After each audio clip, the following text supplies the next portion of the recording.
Welcome to the room, Mama. Kelly, I'm so excited to connect with you again.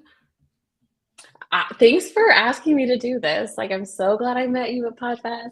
You're amazing, and I feel like we just have the best conversations. I We love have it. such a good energy.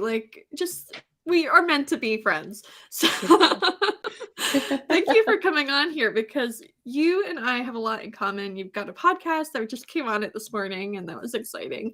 And then you're also an entrepreneur. So you're working on building some businesses, and I want to dive into that a little bit because I know when we connected at Podfest, we were talking that you're still trying to find your way and figure out exactly Mhm. what you want to do, what you want to create. You've got this community that you're building, and it's amazing. But you're still not sure how to monetize it. And I want to talk Mhm. about this because I feel like a lot of mompreneurs out there, whether they're starting to think about creating a business or they have something going and they're just not sure what the next step is, I think that it's really important that they hear your story. Yeah, it's like you have an idea of something you wanna do, and then you go after it because you have fun. Like, I wanted to start the podcast because I wanted to, help moms that were kind of in my position, X amount of years ago. So I started it just to, fulfill this, need. I feel like that was out there that I wish I had, whatever however long ago. And then it started growing, and it was kind of taking off, and I was forming a community, and it was so wonderful. And then the thing comes along with, "Okay, what next? You're gonna monetize it? You need to start making money." And then you almost feel bad, like, "Well, I didn't do this to start making money," or, I the main focus was to help people or have conversations or to spotlight other moms, that are doing cool things. So then it's almost like a guilt thing. Okay, well, thinking about, how to take people's stories or how to take this community and monetize off of it. And but it shouldn't be like that. You should want to grow what you're doing and make it a business and everything. So yeah, I was talking to you about it at podcast. I was like, okay, so what direction should I really take this in and really focus on to monetize and grow and take it to the next level that I want to take it to. So this is really a vulnerable and great conversation. So thank you for sharing this because Yeah. I know it could be difficult because we always want to be we have it all figured out. And from the get go, when I started my podcast and even my book, it's very come along with me. I don't have it figured out, but we're making strides to figure it out. And I'm going to show you what Hmm. I learn as we go. And I feel like you're the same way. Hmm. And we were talking a little bit about this, I think at Podfest and a little bit this morning, when you're trying to actually let me change directions here because Yeah. I have two thoughts in my head at the same time. So one of them is I feel like when you're doing something that you're enjoying, it'll just naturally find a way to monetize itself. Hmm. I don't Yeah, know if you're that's true. finding that yet or not, but maybe it's coming. But when you're doing something that fills you with so much joy, somehow, some way, the universe will create an opportunity for you. Whether that's somebody reaches out to you and is like, "Oh, I want to get your advice," and then you create a one-on-one coaching program, or I don't know, you Hmm. find a brand that you really connect with and you create a sponsorship with them or some other sort of relationship. But it sounds like you've got a really amazing community and something's going to happen. And that's what I have to tell myself. Is like making money from doing what you love is like a good thing. It's not a bad thing.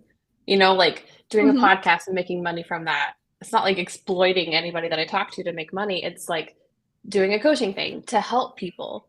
So you're still helping people, but you're supporting yourself doing that. You know what I mean? So it's like you have to just change your mind around making money by helping people. I don't know. I'm sure other people don't feel like this, but I feel like it. No, Just feeling I bad think they for do. I think they uh, do. Because people have mindsets around selling all the time. And that's really what it kind of boils down to is it's a sales mhm, mindset because you don't want to sell something that brings you joy or you don't want to capitalize on something, but you have to have it as a service mindset instead where you're serving these people, you're helping them. And just like you go to the doctor and you pay a bill when they help you get better, you're doing the same thing with whatever problem you're solving for them. So it's all mhm. mindset, right? It really is. Everything is. Everything in life is. Yes. So what are some of the mindsets, I guess, that are coming up for you? I'm sure there's imposter syndrome. I'm sure that there's, I don't know what I'm doing kind of mindsets, and we're just trying to figure it out along the way, whether it's trial and error or whatever. But what does it look like? So let's talk about imposter syndrome. Yeah. So go back to when I wrote my first children's book, and then I jumped into like starting a podcast. I just had to Google. I Googled how to write a book, how to start a podcast, because I didn't know anything about it. I just knew I wanted to do it. So when I published my book, when I started telling people about it, like, hey, you can go to Target.com and get my book. Go here and get my book. I was like, I'm a fraud. But why? Like, I knew I wasn't a fraud because I did all the right steps to get it out there, but it was just having it out there. But I almost was like, how did I do this? Like, is this right? Same thing when I launched my podcast and all the things along with it, from like putting myself out there, giving advice to other moms listening. I get that imposter syndrome so much. Like, who am I to do this? And then giving a presentation at PodFest, that was like my biggest imposter syndrome moment. Because when you have a mic in your hand, people automatically assume that you're an expert, which like leads into the limiting mindset, that like, who am I to do this? Like, who am I to be like leading people or pretending to be an expert? Because the thing is, like, nobody starts out knowing everything. Like, literally, we just assume that these like hugely successful people were just born with all this knowledge in the world, and it's not true, right? They had to learn. So I have to tell myself that like, hey, maybe I am an expert in what I'm talking about, but it's so weird to tell yourself, I am an expert. I do know what I'm talking about, because there's always that imposter syndrome that just comes. Or maybe it's just like, I don't know, lack of confidence. It's like, no, you don't. It's like, wait, yeah, I do. Like, just because I'm not Sheryl Sandberg doesn't mean that I'm not Kelly Heil and know like what the heck I'm talking about. You know what I mean? Definitely. I experience imposter syndrome probably once a week at least with whatever I'm doing. And it was especially bad when I started my first like floral design business, because I had no design experience. I had never owned a business before. Like, this was all brand new territory. And it was like, who am I to be charging these people thousands of dollars to work with me when I've never had experience doing it before? But the thing is, I was freelancing. I was doing 100 bouquets a week. I was working. It just wasn't under my business. So once I was working with a coach and she helped me uncover all of this, that like I was capable. I just needed to act like I was. And I talk about this in the book, is like acting as if. So it's like you visualize exactly who you want to be, whether that's like for me, it was like a successful floral designer. So I pictured like what they would be doing. They'd be posting pictures of beautiful events on their website and on their Instagram. They'd be connecting with planners and going to venues and doing styled photo shoots and all these things. So I was like, okay, now this is what I need to do. And I just started doing those things and creating a plan. And that applies to everything, whether that's podcasting. It's like, what does a successful podcaster do? They show up every week, regularly, consistently. They're interviewing guests. They have beautiful audio. So then you just start creating a plan to do those things, and slowly you see it get better, and you build your confidence while you do it, right? Yeah, because like the point of my podcast is to like give advice and help moms do something creative, build a business, do a, like write a book, whatever. So when the imposter syndrome comes in, it's like, wait, you don't know what you're talking about. I'm like, wait, I literally lived through the other side of what I'm saying. My cat's trying to get in here. Sorry if you hear that. The reason I started it, my why, is what I'm speaking to. So yeah, maybe I do know what I'm talking about, and I shouldn't be hard on myself when, you know what I'm saying? Like, that's the whole point of what I'm doing. So it's all about mindset. Going back to mindset, 100%. It's all mindset. So I'm curious, what other mindsets come up for you even now, like while you're growing your business? Because I find that they constantly recur, and you have to keep kind of like shooing them away and like reaffirming exactly everything that you are, because you're doing so much good in the world. Yeah, thanks. I really, everything is with the imposter syndrome, like I was talking about. Other things come in that's like, you're not going to succeed. You know what I mean? Like comparing myself to other people. I can be having like a really good week, really good download numbers and everything for the podcast. And then it's like, oh, look at this person that has 1 million this month, I you know? know, right? So that's like a big mindset of not imposter syndrome where I don't know what I'm talking about, but this limiting belief that I'm not good enough. That's something that, I mean, I've never been like a really confident person to begin with. So that's something that's kind of spilling over into the entrepreneurial world that I also have to get over, whether it's with just like affirming sentences on my bathroom mirror, you know, things like that. That's just a hurdle that maybe everyone goes through, but it's that I'm not good enough. Should I keep doing this? Like, is it good? Is it good enough what I'm doing? You know, or should I just stop? You know, is it embarrassing? Things like that. So that's just the mindset. I think that's another one that I have to get over, and I am. Saying, "Nope, stop, get away, you're good, you're doing great, keep going." You're not the only one that feels that way at all. I Yeah. just recently, it was like right after I had my miscarriage and like in between, like with the book and everything happening, I was questioning everything that I was doing. It's like, why am I putting this book out? Like comparing myself to other people. And it's like, I haven't made millions of dollars yet and all of these things. And it's like, well, you have built a business, you have done it with kids, you've done, so it's like creating those columns like in a, you know, in a journal and just saying like these are all the things that I have done and this is how I can help people because I've been through these things. And Right. it like really gives you that confidence that says, yeah, I am an expert in that kind of industry or that field. Something that I do is like I keep a brag book and I have like bullet points every day or every week whenever I remember to write in it. And it's just like something good that happened that day. So I don't know if you saw my story today, but I sent out an email Yes. newsletter Yeah. and 2 people replied back to my email. And I was That's so awesome. excited because that hasn't happened yet. And I was Yeah. like, oh my gosh, like people are reading my emails. And it was like the Right? most like amazing feeling, even though like to somebody else, it's like 2 people. To Oh, me, it's like, that's oh my God, that's a awesome. win. Yeah. Right? And it's, like, affirming to what you're putting out, that it, like, Yeah. people read it, and then it either resonated with them or they wanted to respond, so they took that time out to respond to you. So whether it was 2 people or 10 people or whatever, that's awesome. That's It awesome. Good reaffirms for and it you. builds that confidence for you too. So Mhm. I recommend like doing that and everybody does that because it helps build your confidence. So every day when you're looking back through it and you're feeling this imposter syndrome of like, who am I to be doing this? You can look back and say, look, my email list grew 100 people this week or this Mhm. month or last year. Look, I got 2 replies to my email this day. I said something valuable, like that resonated with somebody that day. And it just like builds your Yeah. confidence to say, like, yeah, I am worth it. Like I am an expert, you know? Right? Yes. 100% agree. Yeah, for sure. So, do you have Yeah. any advice for a woman looking to start her entrepreneurial journey, especially if she has kids? Yes. Oh, I love this question. I ask this question on my podcast every week.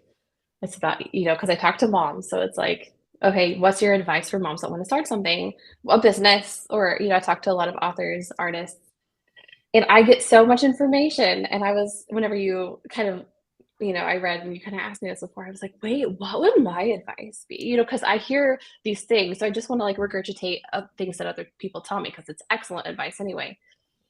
But I was thinking, okay, actually, my answers are like pretty straightforward. So as a mom, starting something, you're gonna be scared. You're gonna second guess yourself. Uh, you're gonna think that you don't have the time to do it, especially if you have little kids, right? Mhm. But you gotta. If you really want to start something and start a business, make your future business and your future success like a non-negotiable in your life. And embrace one of my favorite words, stick to itiveness. Stick to itiveness. One of my favorite words. Um, and okay, we heard from podcast speakers at Podfest, highly successful podcasters, tell us that their first 5 years of their journey or whatever, they Mhm. like made no money. You know, but They did talk to they nobody, no talk to downloads. nobody? Yeah. But did they stop? No.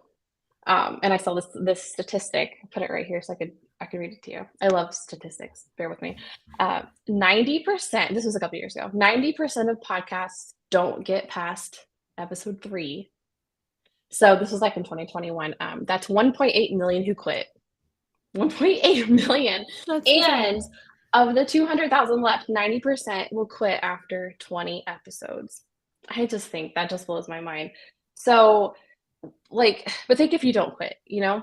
I find it really, really unlikely that you will fail at something that you put 110% into and actually push yourself to succeed at, right? Mhm. So my advice, don't quit. Don't quit. Do it scared. You hear do it scared, but like literally do it scared. Don't let setbacks stop you from achieving what you have your eye on. Even the most successful people have had setbacks, you know, and if they would have let it stop them, then we probably wouldn't know their name, wouldn't know who they are. So the key is to just not stop. Just do it. Just do it. Nike. Nike got it right. They really did. It did. I was gonna say one of my favorite books is The Power of One More by 𝗙𝗏, and he talks about Mm, this concept of like compound pounding, and like the more that you do something, the more it adds up. Like hitting a piñata, like the more you hit it, the more likely it's gonna break. Like mm, it's just a matter of yeah. time before it does the thing. So like when you continually show up, like I know that we heard this, I think it was a 𝗙𝗫, like one of the talks. He had it was like episode 134 that actually like hit, and he ended up Oh, getting a lot of yeah, yeah, speaking yeah, yeah. opportunities from it. Yeah. But the idea is that as long as you keep showing up, like something is going to happen. You're going to keep getting Mhm, better, and eventually mhm, it's going to take. So my friend, not my friend, but somebody that I listen to like often, like on their podcast, they're like, we've been doing it for 3 years, and it took us. No, they've been doing it for like 8 years. It took them like 3 years consistently mhm. before it took off. So it's like you just got to keep showing up, like no matter what it is, whether it's or do Yeah, whatever it is for them, like right. going to the gym, like getting better. Yeah. It's gonna take time. Yeah, it is so much easier to quit than not, especially Mhm. if it takes and then if you just think about it that way, "Oh, it's gonna take 5 years," like, no. No, I want something because like, we're so full of just instant gratification all the time, right? So, when you really have to work at something and wait and have patience and stick to it, it's just hard. It's just hard. Nobody wants to wait, but it's so worth it. I know. That's why you kinda have to, like, make it part of the lifestyle, right? Like, you have Yeah. to fall in with the journey because if you're just focused on the destination, you're probably not gonna enjoy it when you get there, and it's gonna change, and by the time you get there, it's Mhm. like, "Oh, but I want." Let's say it's like you want $500,000, and then you get there, you're like, "Oh, well, I want 1,000,000." So you don't Uh-huh. even Yeah. celebrate that 500. Right? So I feel like that's like why I'm happy like I do the brag book thing because then I'm like celebrating the little wins along the way and you get to see the journey and the growth. But you have to celebrate all those things because Mhm. what else like what are you doing then, you know? I know, right? I know. And I'm gonna steal that brag book idea. I like that. I'm gonna do You that. should. Yeah. I just grabbed like a Dollar Tree, like a dollar store notebook. Yeah. But thank you for coming Yeah. on, Kelly, because this is always fun to chat with you and connect. Yeah, this has been great. Thank you so much for having me come on here and talk. Share with everybody your children's book so that they can go buy it and read it to their kids. And Oh, then well, sure. My husband framed it for me up here, actually, whenever I first put it out. It's called My Day at the Art Museum. It's we went to, I think it was like the Cleveland Art Museum when my daughter was young, before my second one was born. And I just got inspired to write a book about a little girl who goes to an art museum, and at the end, she just wants to become a famous artist. And it's named the character in the book is Charlotte, which is my oldest one. And no, my second one, my youngest Shelby doesn't have a book yet, but everyone keeps telling me like you it's have to coming. because Yeah. I'm like I know I will. It's just life. Just I gotta get there. I have it written. I have it written. I just have to illustrate it. So, but it's fun. That's amazing. Yeah. Well, thank you for sharing your story with us and for inspiring everybody because it's a journey. Like, we don't have it all Yeah. figured out. And even the most successful people don't have it figured out. Like, they're still trying Right. to figure it out, whatever they're doing, because nobody's born an expert. And I think that's an important reminder for everybody because we all Mhm. get sucked into that comparison game and we all have imposter Mhm. syndrome and we all have limiting doubts that come up. And then you throw kids into the mix and it just makes it all more complicated. Yeah. So thank you for being living proof that it can work. Like, Yeah, it's working. and it's not all super hard. I mean, you gotta have fun too. You gotta make sure you have Mhm. fun, so don't forget to throw the fun in there. I know, we were talking about that earlier, like, texting that, like, you need to, like, just carve out time to just read a book, like, and just drop everything Yeah, and just read a book. Right, so you have to make that, like, intentional movement because 'cause you're never gonna get to the point where you're like, "Oh, I have nothing to do. I'm gonna go read a book," because 'cause you're not. I know. So you have to Never. be like, "You know what? I'm gonna read this, and this is the only thing I'm gonna focus on right now." You just have to do that. All mindset, all intention. You just gotta, like, do things on purpose, which can be hard Yeah. for some reason. Well, I think that's the perfect ending to say, go buy my book when it comes out on Yes. Sunday and Yes. read it and just push all your laundry to the side and read it because I'm you so need to excited, I can't unwind wait. and enjoy. Thank you again, Yes. Kelly, for coming on, and let's Thank you, connect Liz. again soon. Yeah, for sure.